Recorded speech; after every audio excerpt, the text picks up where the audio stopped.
Армысыздар достар, бүгін сіздерге numbers, яғни сан есім тақырыбын түсіндіретін болам. Бұл жерде ordinal numbers, cardinal numbers деген тақырыптарымыз болады. Яғни сан есімдерді ағылшын тілінде қалай оқу керек, осы мәселені жақсылап үйренетін боламыз. Кеттік. Cardinal and ordinal numbers.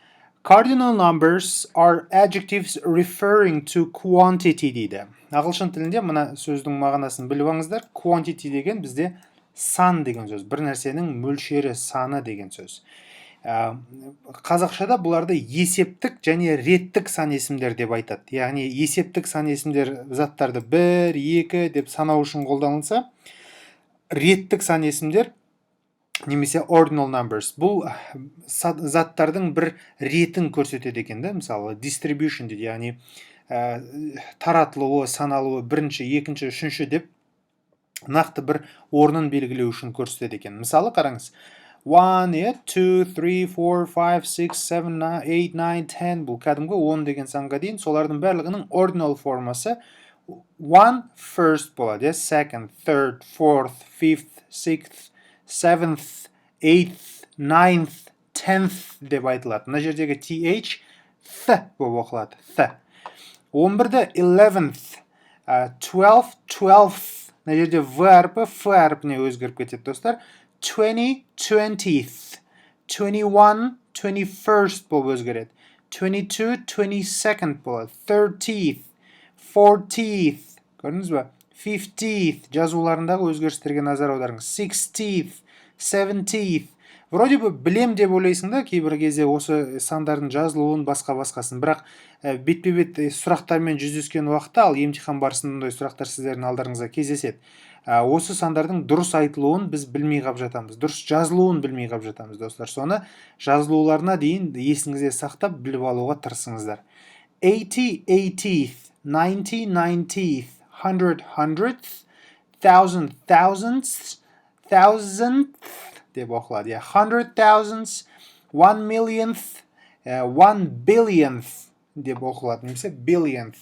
Көрдіңіз бе? Billion деген бізде миллиард деген сөз, достар. Миллиард деп жазып жүрмеңіз. Миллиард деген сөз жоқ, billion деген сөз бар. Кеттік. Reading decimals. Decimals деген бұл ондық бөлшектер. Яғни 0 бүтін бір нәрсе, 1 бүтін бір нәрсе деп айтқан кезде соны айтамыз. Бұларды оқу үшін біз мынау бүтін деген бөлімді point деп айтамыз. Немесе нүкте деп айтамыз, тікелей аудармасы. Мысалы, 0.5 деп оқылады, немесе 0.5 деп айтсаңыз да болады, 0.5 деп айтсаңыз да болады.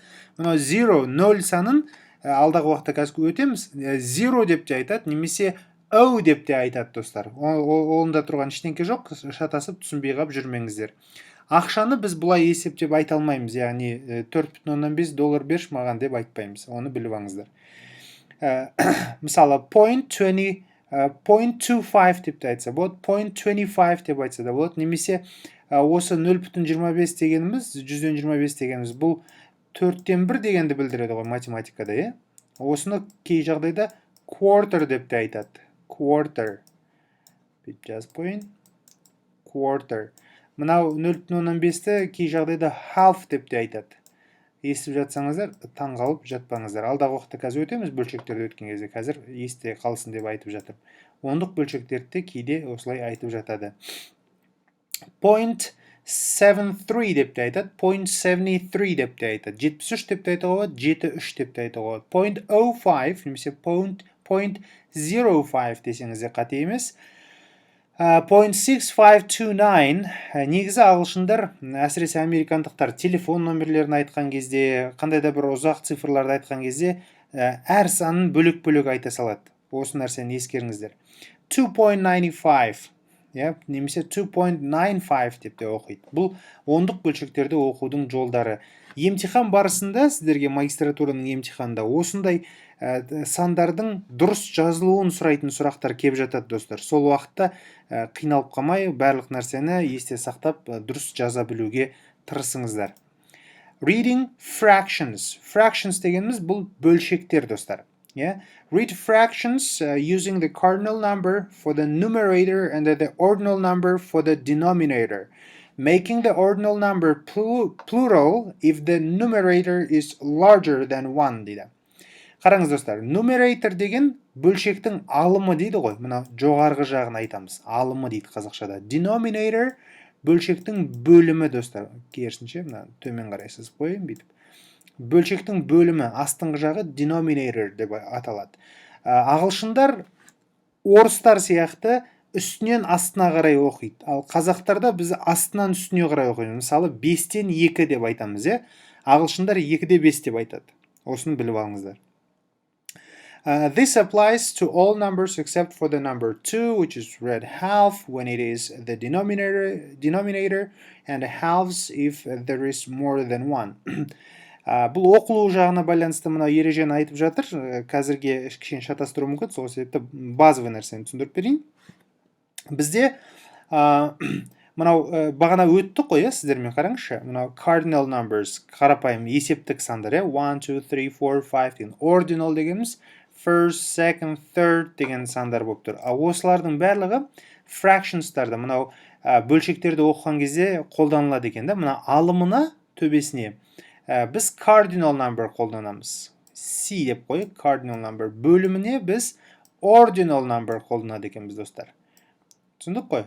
Мысалы 1-де 3 деп тұр ғой, 1/3. Көрдіңіз бе? 3-тің орнына біз third деп айтамыз.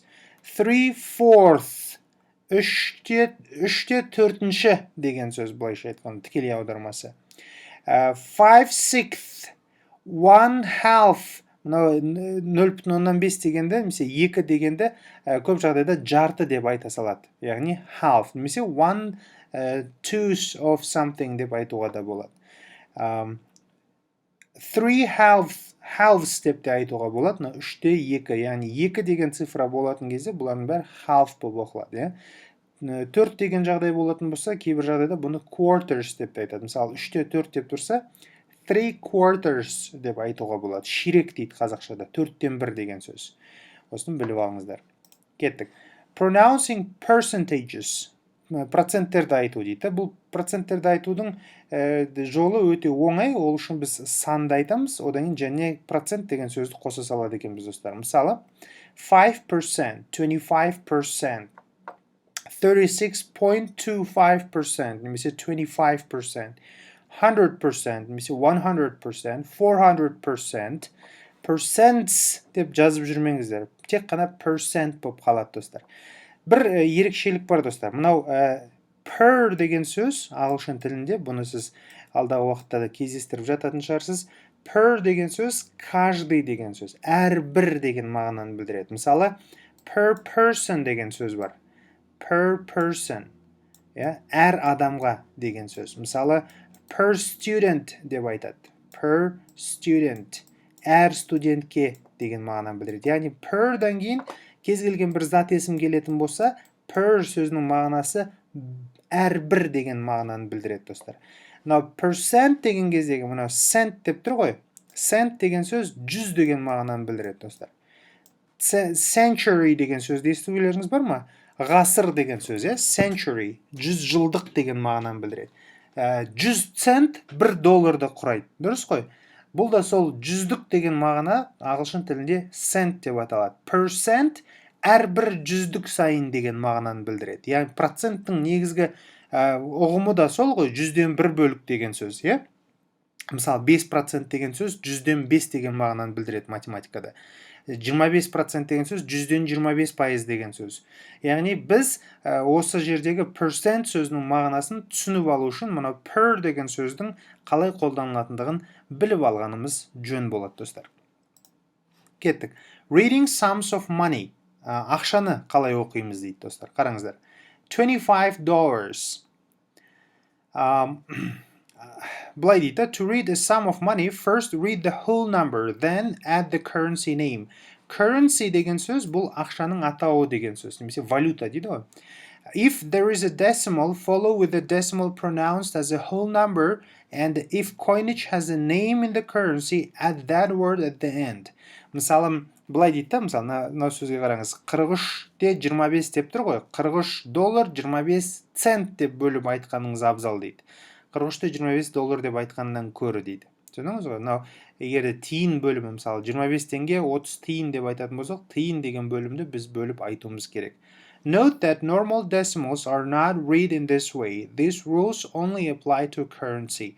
Есіңізде сақтаңыз дейді, кез келген цифрлар бұлай оқылмайды дейді. Тек қана ақша мен валютамен қатысы бар сөздер ғана осындай жолмен оқылады екен, достар. Кеттік. $25, 52 euros, көрдіңіз ба? 140 pounds, мынау ағылшындардың ақшасы фунтты pound деп айтады. $43.25 деп айтса болады, немесе 43.25 деп айтса да болады. Но обычно американецтер 43.25, мысалы 2.50 деген сияқты, 2.75 дегенде 2.75, 5.20 деген сияқты нәрселерді жиі естисіз, егерде ақшқа баратын жағдайыңыз болса, біліп жүріңіздер. 12.66 euros деп те айтуға болады, немесе 12 euros 66 деп айтасыз.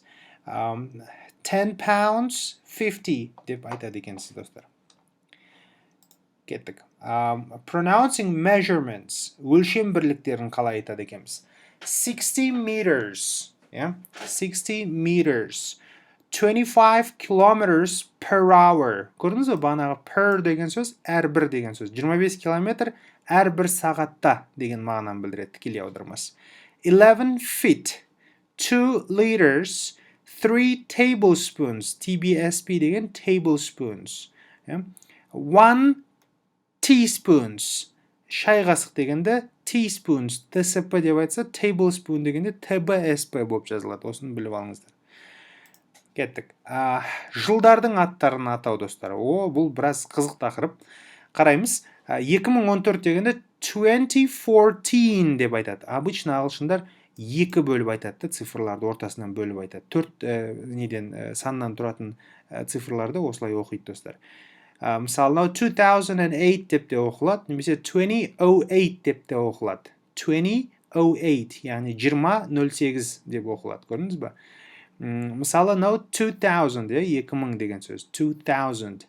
1944, 1944, яғни 1944 деген сөз. 1908, көрдіңіз ба? 1908.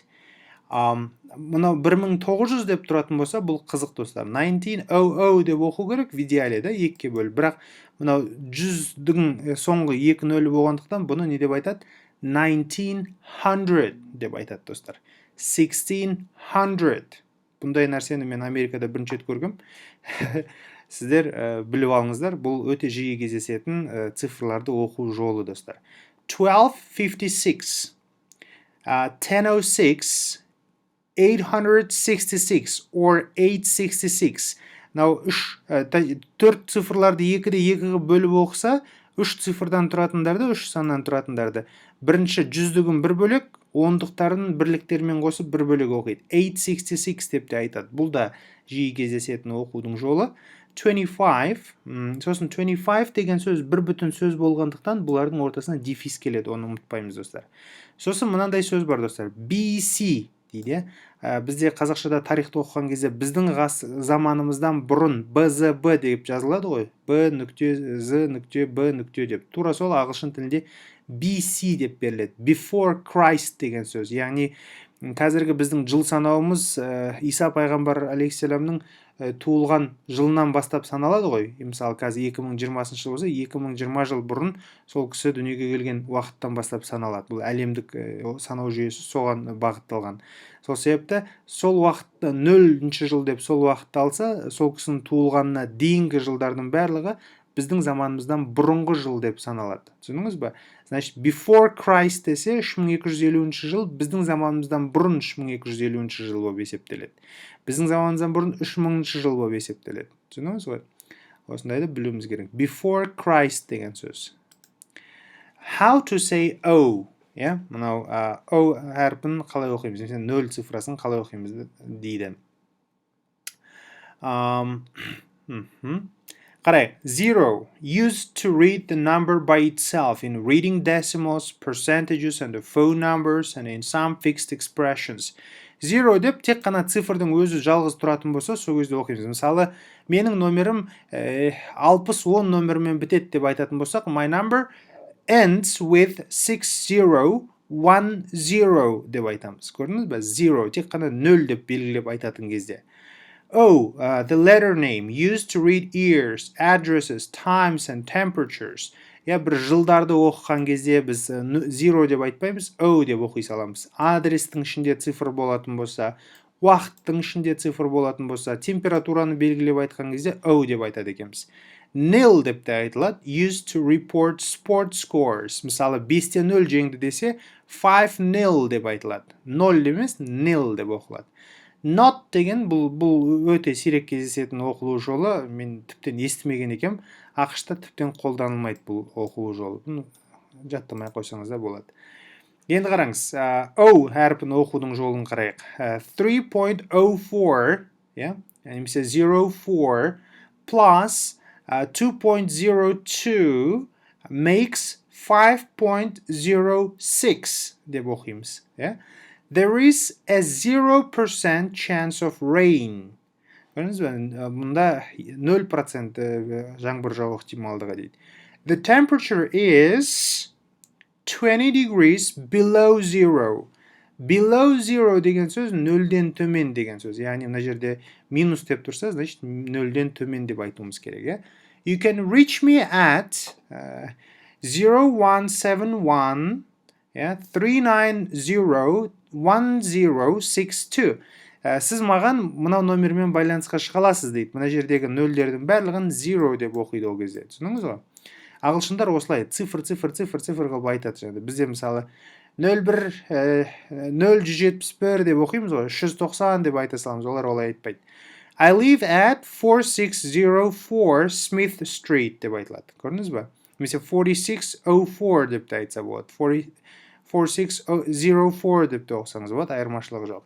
He became king in 1409. Бұл жылдың оқылуы болғандықтан ортасын бөліп оқимыз. I waited until 4:05. Мен 4:05-ке дейін күттім дейді. The score was 4-0 деп оқимыз. Түсіндіңіз ғой? Жалпы алғанда цифрлар деген осы сандар деген тақырып оңай болып көрінгенмен кейбір нәрселерді білмейтін тұстарымыз болады. Кейбір нәрселердің дұрыс жазылуын білмейтін тұстарымыз болады. Осылардың бәрін ескеретін болсақ, емтиханда қиналмай өтетін боламыз. Сәттілік сіздерге.